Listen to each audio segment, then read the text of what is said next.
Não é mister que vão, não é necessário, mister é necessário, tá? Não é necessário, não é preciso que eles vão. Dai-lhes voz de comer. Aqui tem uma lição, irmãos, que também as igrejas não entenderam. Que lição seria essa? Quem quer arriscar?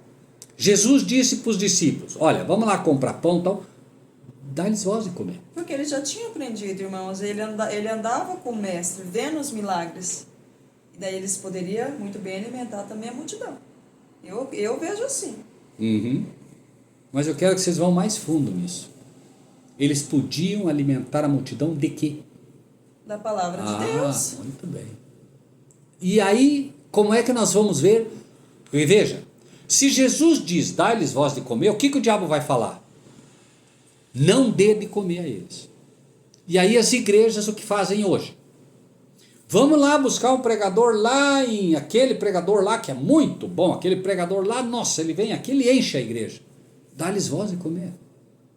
Não tem que ir lá buscar não sei aonde o sujeito para vir aqui cobrar um monte de dinheiro para... Dê vocês de comer ao povo. Então, às vezes, essa é uma lição para todos nós. Às vezes você está num lugar e você gostaria que tivesse um irmão mais experiente do teu lado para te ajudar. Amém. Mas se não tiver, dê você de comer a ele. E Deus vai te dar tudo o que você Amém. precisa falar. Ora, olha, e vai acontecer. Você vai estar numa situação em algum momento que você vai ter que dar razão da tua fé sozinho. Exatamente. Não vai estar do teu lado um irmão aí para te ajudar. Vai chegar o momento. Veja, Jesus pisou o lagar Sozinho. e nós vamos passar pela mesma experiência. O povo da verdade presente vai passar por isso. E aí não vai ter alguém para dizer, não, se o irmão tivesse aqui, se o outro... Não vai estar.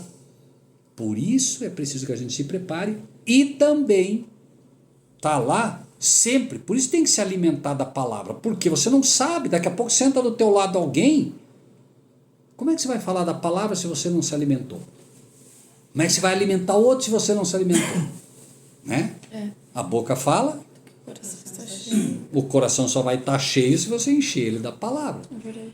Senão você vai ter que falar de novela para ele. Vai ter que falar para a pessoa de novela, vai ter que falar para a pessoa de jogo de futebol, vai ter que falar do quê? E pode ver, isso é um fato. Você lê, você estuda, você não vê a hora. Você está ali falando com a pessoa está falando um monte de coisa, você está só esperando uma hora para poder entrar com a palavra. Jesus. Naquilo que vale a pena. Mas isso por quê? Porque o coração está cheio da palavra. E Deus sempre dá oportunidade, né? Amém. Leva para aquilo ali para você poder falar alguma coisa. Amém? Mas isso só acontece quando a gente está buscando, orando, pedindo e principalmente lendo. Precisa ler. Como é que Cristo vem para o meu coração? Cristo é a palavra. Quando eu leio a Bíblia, eu estou fazendo uma leitura da biografia de Cristo. É como se nós disséssemos assim, isso aqui, ó, todas essas letras, todas as letras da Bíblia, todas elas, é como se elas fossem um pedacinho de Jesus. Então, quando eu estou mastigando aqui as letrinhas, eu estou assimilando Jesus. É como se eu estivesse me alimentando de Jesus. E Jesus vai entrando, vai entrando, vai entrando. Quanto mais eu leio, mais eu tenho de Jesus. No princípio era o verbo, a palavra. E a palavra estava em Deus. E a palavra era Deus. Ele estava no princípio com Deus. Então, a palavra é Cristo. E aí, por isso que nós vamos ver no livro do Apocalipse, eu tomei o livrinho e comi. Obviamente que ele se comer é porque, eu vou me alimentar da palavra, Dá-lhes voz de comer. Então, essa é uma lição que a gente precisa também entender e as igrejas precisam entender. Esse esforço que se faz, dando um monte de dinheiro para o sujeito vir, e vamos trazer a cantora não sei de onde, vamos trazer... Gente, dom, Deus dá. Tem muita gente que vem e a gente sabe que é assim, vem para cá, vai falar da palavra de Deus e fala de tudo menos da palavra. A verdadeira palavra não tem. Jesus chamou quem? Quem que ele chamou para discípulo? Pescador, coletor de impostos. Tudo humildes, né? Tudo gente humilde. Por que ele não chamou nenhum pastor famoso? Por que ele não pegou um sacerdote corrompido? Né? 17. Então lhe disseram, não temos aqui senão 5 pães e 2 peixes. E ele disse, tragam aqui. Aqui tem um outro aspecto também, né? Assim, é bem simples, mas faz parte da palavra, não está aqui por acaso, né? Alguém ali tinha, né? O outro evangelho vai dizer que tinha, era um moço tinha, até que um moço que tem, né? 2 peixes e 5 pães. Agora esse moço também teve que estar disposto a quê? A doar. Se ele dissesse, não vou dar, ele não teria tido esse benefício de saber que ele foi usado por Deus. E tem outro detalhe, pão e peixe. Essa é outra lição que a gente tem que aprender. Jesus não prometeu churrasco, não prometeu, né, comida cheia de comida simples. O cristão tem que aprender, é pão e peixe, comida simples. Claro, alguém diria daí, Rogério, mas a própria carne, né, não é adequada, e não é mesmo. Olhe como a carne é feita hoje. Olhe onde os peixes que a gente come, de onde eles vêm. Aqui em Toledo, por exemplo, tem um Pesca e Pague. Eu me lembro que a gente ia, muito tempo atrás, né? Tinha chiqueiro de porco. O chiqueiro de porco estava aqui, logo abaixo o açude. Os porcos ali soltavam os excrementos, tudo, os peixes vinham e comiam. Depois você vai comer esse peixe. E aí? Né? Ração. Tá, como é feita a ração hoje? Né? A maioria dos peixes são peixes de cativeiro hoje que se come, né? Não é peixe tilápia do Nilo e tal. Então, tem que ter bastante cuidado, não adianta. Os peixes hoje, por exemplo, do próprio mar, tem peixe aí que está entupido de mercúrio, tem muito problema hoje. Então, é essa ideia que se diz, não, mas Jesus deu peixe. Viu, você não vai comparar o peixe daquela época com o peixe de hoje. Isso é um fato. Você vai querer comparar um frango daquela época com um frango de hoje? Não dá. Não tem nada a ver. Aquilo era uma coisa. Hoje, a comida não é própria mais, né? A comida, a carne não é mais própria para o ser humano. E nós precisamos ter uma mente limpa, uma mente clara. É uma luta? É uma luta. É para fazer uma guerra contra isso? Não. Mas é para aprender o que Deus quer da gente. Né? Nós somos os Daniéis modernos, ou devemos ser. E o que Daniel fez? Jejum. Daniel resolveu firmemente não se contaminar com a comida do rei. E a Sabrina puxou uma coisa interessante aqui. Eu já vi, por exemplo, muitos, inclusive da Assembleia, vamos fazer o jejum de Daniel. O jejum de Daniel, em primeiro lugar, foi um jejum de 10 dias. Não foi um jejum, vejam bem, não foi um jejum de 10 dias no sentido de que ele parou de comer 10 dias. Primeiramente, eles disseram, Daniel, né, resolveu firmemente, veja bem, esse firmemente tem razão de ser também, porque é uma luta, firmemente não se contaminar com a comida do que o rei comia, nem com o vinho que ele bebia. Então, em primeiro lugar, não se bebe bebida de álcool. Mas eu só bebo um pouquinho. Não é para beber. Não é para beber. Ninguém que é alcoólatra começou bebendo uma garrafa. Ninguém. Começa como? Pouquinho. Todo mundo começa pouquinho. E Jesus disse, são as raposas pequenas que estragam a vinha. O que é raposa pequena? É esse pecadinho pequenininho. É o pecadinho pequenininho. Não é a raposa grande que estraga a vinha. Começa com o pequenininho. Por quê? Se alguém te oferecer uma garrafa de pinga para beber, você não bebe. Diz, não, eu não bebo. Mas se ele pegar, por exemplo, um bombom de licor, quem sabe você come. E começa ali. Né? Com a própria criança começa assim, um docinho que tem um rum, que tem uma coisinha, começa, o gosto começa a se deturpar. Isso quando o próprio pai não dá para a criança já, né? Enfim, né? E começa assim. E é uma luta, irmãos, é uma luta. Você bebe refrigerante, por exemplo, o açúcar, ele é a cocaína do crente. Meu Deus. Porque o açúcar, ele é viciante. Agora, você começa a comer fruta, começa a eliminar o gosto por esse açúcar antinatural. Então, o povo de Deus é chamado, sim, para ter muito mais cuidado. E não adianta usar essa desculpa. Jesus deu peixe, Jesus... Viu? É só olhar. Né? Nós somos pessoas inteligentes. Nós somos pessoas que andam pela fé, mas também sabem discernir os sinais dos tempos. para olhar o que está acontecendo. Ah, Jesus nunca falou contra a Coca-Cola. Tá bom. Mas vai ver a fórmula da Coca-Cola, vai ver o que tem lá dentro. E a Bíblia disse sim que não é para beber bebida misturada.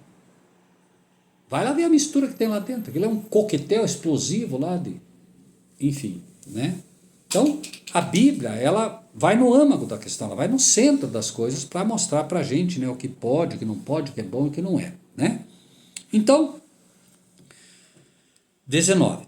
Tendo mandado que a multidão se assentasse sobre a erva, tomou os 5 pães e os 2 peixes, erguendo os olhos ao céu, os abençoou e partindo os pães deu aos seus discípulos e os discípulos à multidão.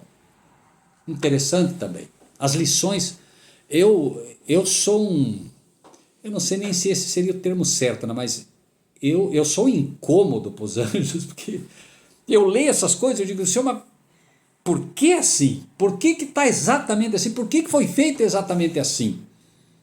Eu, de certa forma, incomodo, né? Quero saber. Porque se você observar, olha o Apocalipse. Revelação de Jesus Cristo, a qual Deus lhe deu, para mostrar aos seus servos as coisas que brevemente devem acontecer, pelos seus anjos enviou, que as notificou a João, seu servo. Olha aqui a coisa. Jesus abençoa, e isso ele está mostrando que é o Pai que faz o milagre, olhou ao céu. Por que ele olhou para o céu? Pai, para mostrar, olha, é o meu Pai, é o Pai que faz. Então a gente tem que entender também, é o Pai quem faz. Mas o Pai faz tudo através do Filho. Então, revelação de Jesus Cristo, veja que ele aponta ao Pai, que é o primeiro, aí ele parte, é como se o Pai desse o pão inteiro, agora ele vai repartir, vai revelar, vai, né, distribuir, e entrega para os servos distribuir. Revelação de Jesus Cristo, a qual Deus lhe deu, para mostrar aos seus servos as coisas que brevemente devem acontecer, né? E pelo seu anjo as enviou para notificar o João, seu servo. Então, não tem como fugir da operação, da forma como é feita. E aí, vamos seguir, né? E é curioso também que, veja, não teve abracadabra, não teve nada. Ele pegou o pão, dá. E aí, o que aconteceu? Foram distribuindo para todos. Quem ficou por último? Ele próprio. Os discípulos e depois Jesus. Mostrando o quê? Humildade, abnegação. Amor, tudo, misericórdia. E não vai faltar. Não vai faltar. Então, eles pegam, assim como o vinho. Senhor, acabou o vinho. Abracadabra, nada disso. Vai lá, sirva. Enche a talha, vai lá, serve. Quando servia, virava vinho. O pão, mesma coisa. Se ele olhasse para o pão, Senhor, mas não, vai lá e serve. Deu, já tinha mais. Essa é outra lição. Simples para nós. Está aqui e está aqui. Senhor, me dá um óculos. Senhor, eu preciso mais um óculos. Primeiro, passa para frente. Aí vem outro. Enquanto você tiver com a mão agarrada, então o que eles fizeram? Foi lá e deu. Quando deu o pão, recebeu mais. E vem mais, e vem mais, e vem mais. Agora, se fica agarrado com o pão, e fico... Não sei se dou ou não dou, né? Não vai. Assim também é com o dízimo, assim também é com todos os dons de Deus. Toda oferta, dízimo, tudo, alimento, tudo. Eu não... Dá. Olha só como é fantástico isso. A viúva. Os fariseus levavam um monte de dinheiro, tocando bumbo, para todo mundo ver que estavam dando um monte de dízimo, oferta e tudo. E a viúva deu 2 moedinhas. Era o que ela tinha. E Jesus disse que ela deu mais do que todos eles. Agora pare para pensar. Vamos imaginar que o fariseu viveu 50 anos, 60 anos, 70 anos. E deu lá, no final da vida inteira dele, vamos imaginar que ele deu, vamos botar bastante aqui, vamos botar $500 mil que ele deu, durante toda a vida dele. A viúva deu 2 moedas. Quantos sermões vocês já ouviram sobre o dinheiro que os fariseus deram? E da mulher? Muitos. Então, cada dinheiro que alguém foi movido a dar por esse por esse bom ato dela, conta como se fosse ela dando também. É por isso que ele disse, ela deu muito mais. Alguém diria, como deu 2 moedas? Então, peraí, vamos esperar o tempo passar e daqui 2000 anos nós conversamos. Vamos fazer as contas. Vamos lá fazer as contas agora. Olha, né? Jesus tem as contas muito claras, né? É perfeito quando Jesus fala o que ele fala. E não é diferente conosco. Vai e dá. Né? A gente dá, vai receber mais. Pode até ser que não receba aqui, mas e daí? Tomara que não receba aqui. Se não receber aqui é porque está reservado lá no céu. Jesus disse, um copo d'água que será dado receberá o galardão. Então, o bom mesmo é nem receber aqui. O bom é deixar para receber tudo lá. Que com certeza, né? A bênção que vem de lá é muito melhor.